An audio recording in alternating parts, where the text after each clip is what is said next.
السلام علیکم ورحمۃ اللہ وبرکاتہ۔ حکیم جاوید اقبال ہربل چینل کی طرف سے آپ کی خدمت میں حاضر ہے۔ آج جس موضوع کے اوپر ہم نے بات کرنی ہے وہ ہے پٹھوں کی کمزوری، یعنی اعصاب کی کمزوری، اس کا بہترین علاج کیا کرنا چاہیے، اس کے بارے میں آج کی ہماری گفتگو ہے۔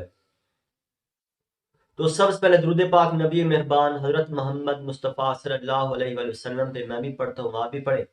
اللہم صلی علی محمد عبدک و رسولک و صلی علی جمیع المؤمنین والمؤمنات والمسلمین والمسلمات۔ تو آج کا جو ہمارا ٹاپک تھا، جس کو میں نے شروع میں آپ کو بتایا بھی ہے کہ اعصابی کمزوری، پٹھوں کی کمزوری، پٹھوں میں دردوں کا رہنا، اس کے بارے میں آج کی ہماری یہ ویڈیو ہے۔ تو اس کے اسباب کیا ہوتے ہیں؟ اس کے اسباب کے اندر غذا کا متوازن نہ ہونا، یا چٹپٹی غذاؤں کا زیادہ استعمال کرنا، یا کوئی ایسی بیماری جس کی وجہ سے جو ہے نا وہ دن بدن اعصاب کمزور ہو رہے ہوتے ہیں، پٹھوں کے اندر کمزوری واقع ہو جاتی ہے، یا قبض، یا معدے کی خرابی، یا بھوک کا نہ لگنا، یعنی یہ اس کے بنیادی عوامل میں سے ہوتا ہے۔ تو اس کی علامات کیا ہوتی ہیں کہ چلتے پھرتے جسم جو ہے وہ درد کی کیفیت میں مبتلا رہتا ہے۔ جب آدمی لیٹتا ہے تو ایسا جسم بے چین اور بے کیفیت سی ایک اس کے اوپر تاری رہتی ہے، جسم کے اندر سستی کاہلی سی رہتی ہے، تھوڑا سا چلنے پھرنے سے سانس پھول جاتا ہے، دل کی دھڑکن تیز ہو جاتی ہے، اور اس طرح دن بدن جسم جو ہے وہ لاغر اور کمزور ہونا شروع ہو جاتا ہے، اور جسم میں دردیں جو ہیں کبھی پنڈلیوں میں، کبھی سر میں، کبھی اعصاب کے اندر، کبھی کندھوں کے اندر، کبھی کمر کے اندر، یعنی یہ اعصاب متاثر جب ہو جاتے ہیں تو کسی نہ کسی جگہ پہ وہ درد کی کیفیت جو پیدا ہو جاتی ہے۔ تو اس کا علاج جو آج میں آپ کو بتانے لگا وہ بھی انتہائی مفید علاج ہے۔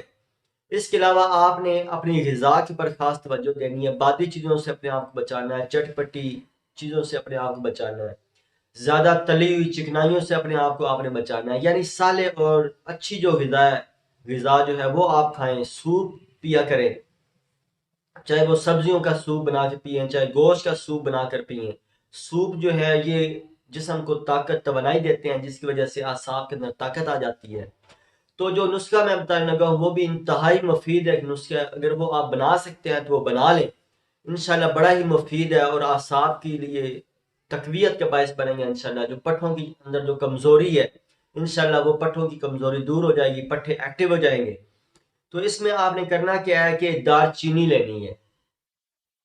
پہلے نمبر پہ کیا چیز لینی ہے آپ نے؟ دار چینی۔ دوسرے نمبر پہ ہے سنڈ۔ تیسرے نمبر پہ ہے خلنجا، یعنی یہ تین آپ نے جڑی بوٹیاں لینی ہیں، دار چینی، سنڈ اور خلنجا۔ اب ان تینوں کو یہ تینوں آپ نے برابر وزن لینا ہے، یعنی 2-2 تولے کی مقدار لے لیں، 5-5 تولے کی مقدار لے لیں۔ فرض کریں اگر آپ 2-2 تولے کی مقدار لیتے ہیں تو ان کو 2-2 تولے لے کے آپ نے اچھی طرح سے ان کو کوٹنا ہے۔